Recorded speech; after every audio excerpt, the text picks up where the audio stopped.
2026 தமிழக சட்டமன்ற தேர்தலை முன்னிட்டு திமுகவில் வேட்பாளர் தேர்வு குறித்த எதிர்பார்ப்புகள் அதிகரித்துள்ள நிலையில், கடந்த 5 ஆண்டுகளில் அதிமுகவிலிருந்து திமுகவில் இணைந்த முக்கிய புள்ளிகளுக்கு வாய்ப்பளிக்கப்படுவதற்கான சாத்தியக்கூறுகள் குறித்து அரசியல் வட்டாரத்தில் விவாதங்கள் எழுந்துள்ளன.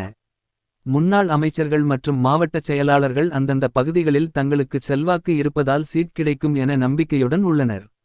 இது குறிப்பாக விபி கலைராஜன், லட்சுமணன், பழனியப்பன் மற்றும் தோப்பு வெங்கடாசலம் ஆகியோருக்கு அந்தந்த தொகுதிகளில் போட்டியிட வாய்ப்பு வழங்கப்படலாம் என கூறப்படுகிறது. அதேபோல் கோவை மாவட்டத்தைச் சேர்ந்த ஆறுகுட்டிக்கும் வாய்ப்பு கிடைக்க வாய்ப்பிருப்பதாக தெரிகிறது. மேலும் சமீப காலங்களில் அதிமுக மற்றும் அதன் கிளை அமைப்புகளிலிருந்து வந்த முக்கிய தலைகளும் வேட்பாளர் பட்டியலில் இடம்பெற வாய்ப்புள்ளது. இதனால் ஓபன்னீர்செல்வம் மற்றும் அவரது ஆதரவாளர்கள் திமுகவை ஆதரிக்கும் சூழலில் ஓபிஎஸ்க்கு போடிநாயக்கனூரும் அவரது மகன் ரவீந்திரநாத்திற்கு பெரியகுளம் தொகுதியும் ஒதுக்கப்படலாம் என தகவல்கள் கசிகின்றன.